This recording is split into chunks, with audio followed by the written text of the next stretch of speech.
Hey guys, welcome to the first day of No Editing November, where I will try to upload a video with a minimal amount of editing. Today, I am attempting to unsolder a LiPo battery. As you can see, dead is written on 2 of the 3 cells. The one inside is okay. I tested it with the taste test. If you don't know what that is, here's a diagram on screen. Bare minimum of work. That's great. Disclaimer, do not try this at home. LiPos historically tend to explode. Here's a montage of that. So just don't try this if you don't know what you're doing. Anyway, for those of you who are still interested and maybe want to follow along at home, this is what the LiPo looks like on top.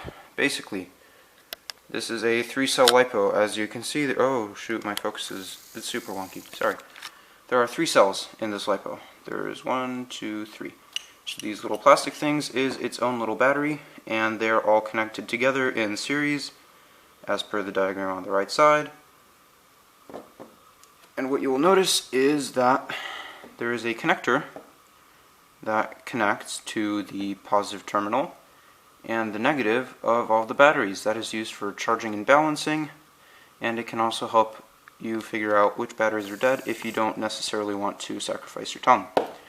We also have a whole bunch of ports on this side, which could be useful, so I'm going to take those off also. Now, the one on the left is dead, the one on the right is dead, but the one in the middle somehow seems to be okay.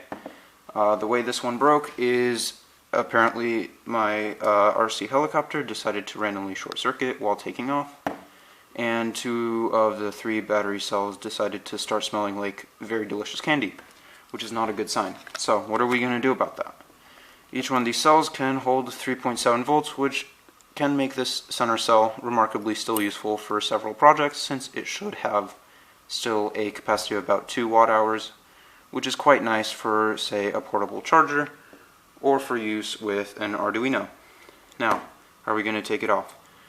These cells appear to be mounted by simply having their positive and negative terminals soldered to this PCB with an egregious amount of solder. So, if we only take the soldering gun to about half heat, and we very carefully take off the top PCB, we should be able to preserve the battery cells without having them blow up. See you in a bit.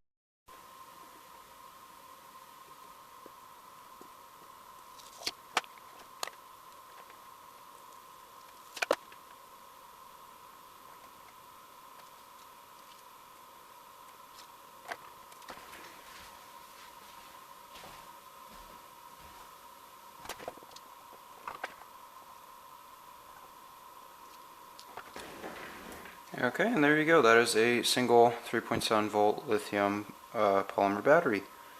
Here we can see it is actually a lot better than I expected, because it states which side is positive and which one is negative, so I didn't actually have to do this, but it's good that I got that right on my own. The actual capacity of the battery is slightly less than advertised at 1.9 milliamp hours. Which gives us about 7.03 watt-hours, which is not fantastic, but it's fine. Actually, one last thing that I forgot to mention: make sure that when you are using any LiPo, you always want to make sure that it is balanced and charged, because if you undercharge it or overcharge it, the battery could end up like this, or worse.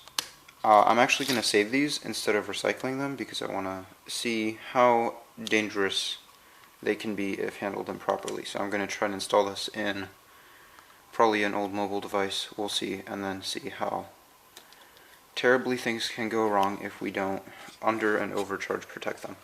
So stay tuned. We'll see. No promises. Use your batteries safely.